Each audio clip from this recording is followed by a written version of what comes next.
Trump does impression of POTUS, the media wanted. Crowd explodes lovingly. If there's one complaint we constantly hear about Donald Trump, it's that he's unpresidential. He doesn't talk like a president is supposed to.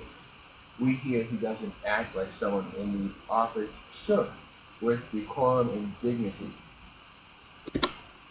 I've always found this to be one of the most preposterous arguments against Trump. President Andrew Johnson, the man who took over for Abraham Lincoln after his assassination, was a barely functional alcoholic who was so soused at Lincoln's second inauguration he couldn't even deliver his speech coherently. A series of speeches given by Johnson's supporting candidates for the 1866 midterms were also plagued with very public bouts of insobriety. Franklin Pierce, who preceded James Buchanan in the White House, somehow managed to be an even bigger alcoholic. Warren G. Harding had an affair in an Oval Office closet, and William Jefferson Clinton didn't even bother using the closet. But Donald Trump, a man who has never taken a drink, or being accused of using the Oval Office for the purposes of carnal knowledge, is somehow much more unpresidential than anything this country has ever seen before, right? Regarding the charge of unpresidentially,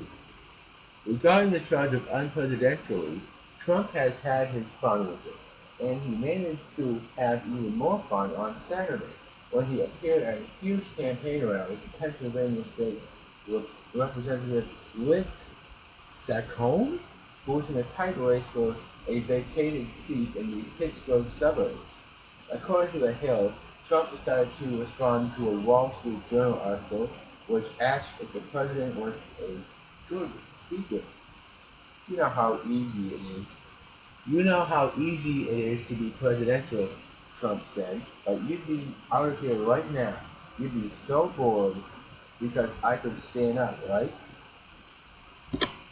However, if you wanted presidential, you would get it. Trump did an impression of what he would sound like if he were a traditional commander-in-chief type. I'm very presidential, ladies and gentlemen. Thank you for being here tonight, Trump said in a mock presidential voice, all while moving robotically. Rick will be a great, great congressman. He will help me very much. He's a fine man, and young is a wonderful life. I just want to tell you on behalf of the United States of America that we appreciate your service. We appreciate your service. Talking about, he uses a language that, you know how easy, remember I used to say how easy it is to be presidential? But you'd all be out of here right now. But you'd be so bored. Because I could stand up, right? I could stand up.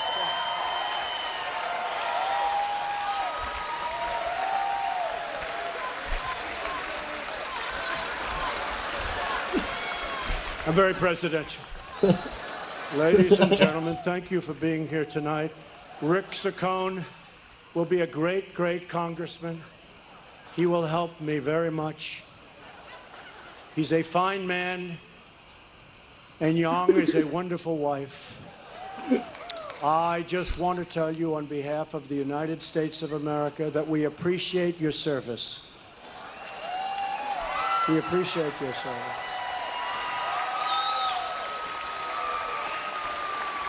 And to all of the military out there, we respect you very much. Thank you. Thank you. See? That's easy, Trump said as he concluded his impression of presidential Trump, all to laughter and applause from the crowd. That's much easier than doing what I have to do, but this is much more effective. If I came like a stiff, you guys wouldn't be here tonight, he added. There is a certain truth to what Trump said. After all, the crowd loved it. His supporters loved the fact that he's talking.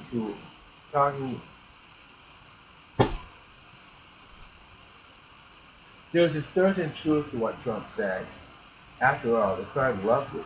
His supporters love the fact that he's taking it to a media that demands politicians play by their rules of decorum. The media may say that they hate it, but yet they report on it and the issues that the unpresidentially is in regards to when you're talking about Donald Trump. You're doing exactly what Donald Trump wants you to do. Oh, and there were plenty of other moments of unpresidential behavior during the speech. Trump, int-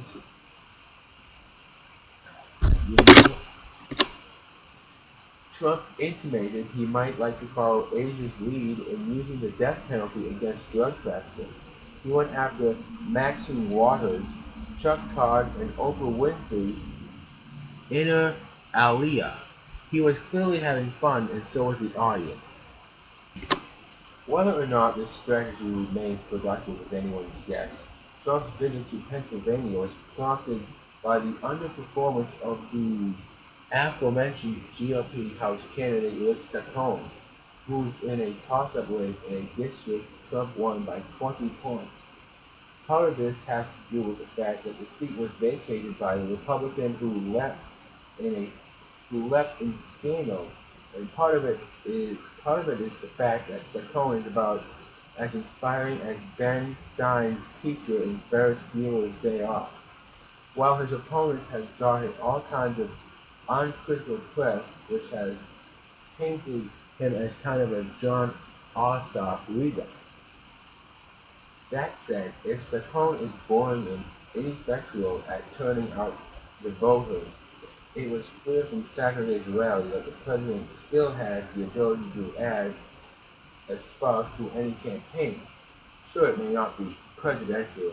Then again, Trump wasn't slurring his speech incoherently like Andrew Johnson, nor was he going back to the Oval Office for twice in the closet or finding new uses for cigars. If that's presidential, there are plenty of people who would take Trump and his tweets any day.